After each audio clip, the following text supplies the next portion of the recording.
Olá pessoal, tudo bem com vocês? Hoje a gente vai falar um dos princípios mais importantes do direito privado quando a gente trabalha com matéria contratual, que é o princípio da autonomia privada.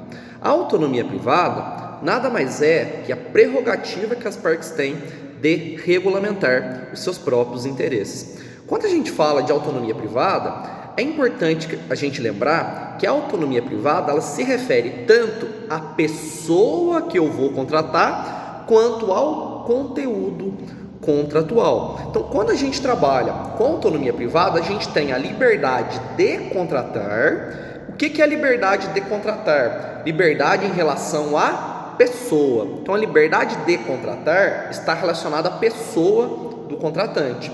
Por outro lado, quando a gente fala de liberdade contratual, é liberdade que eu tenho de regulamentar o conteúdo do contrato. Então reparem, meus caros, a autonomia privada ela abrange a liberdade de contratar, ou seja, a liberdade que eu tenho de escolher a pessoa que eu vou contratar, e a liberdade contratual. Liberdade contratual relacionada ao conteúdo do contrato. O que a gente precisa lembrar? Quando a gente fala de liberdade de contratar, a liberdade de contratar não é absoluta. Como assim, Gustavo? Não é absoluta. A lei traz algumas restrições relacionadas à legitimação.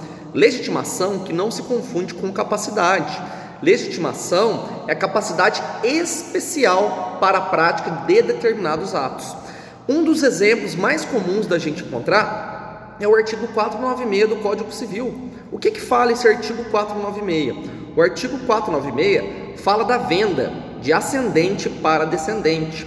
Se um ascendente for vender um bem seu para descendente, além da autorização dos demais descendentes, ele vai precisar da autorização do cônjuge, a depender do regime de bens. Então, a liberdade de contratar não é absoluta.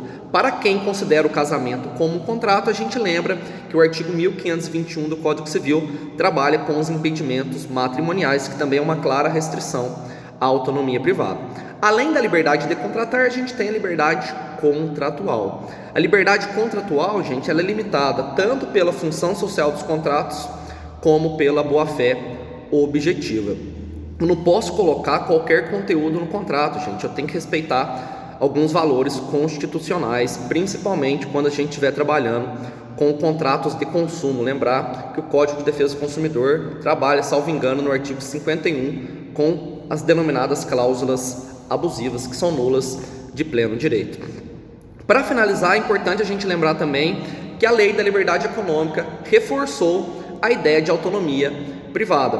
Lá no artigo 3º da Lei da Liberdade Econômica, ela trabalha com a seguinte questão: são direitos de toda pessoa natural ou jurídica gozar da presunção de boa-fé nos atos praticados no exercício da atividade econômica, para os quais as dúvidas de interpretação serão resolvidas de forma a preservar a autonomia privada.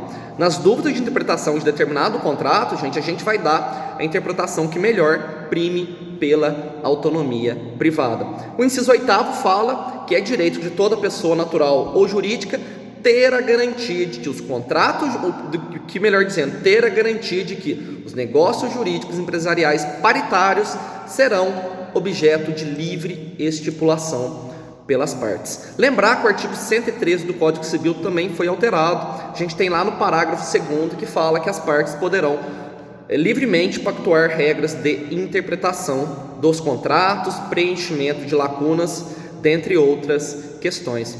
E o parágrafo único do artigo 421, muito questionável, fala que nas relações contratuais privadas prevalecerão o princípio da intervenção mínima e a excepcionalidade da revisão contratual. Essa redação também foi inserida no artigo 421A, que fala que a revisão contratual somente ocorrerá de maneira excepcional e limitada. Ok, meus caros? Então lembrar que a autonomia privada é a prerrogativa que as partes têm de regulamentar o seu próprio interesse. Ela se bifurca em liberdade de contratar e liberdade contratual.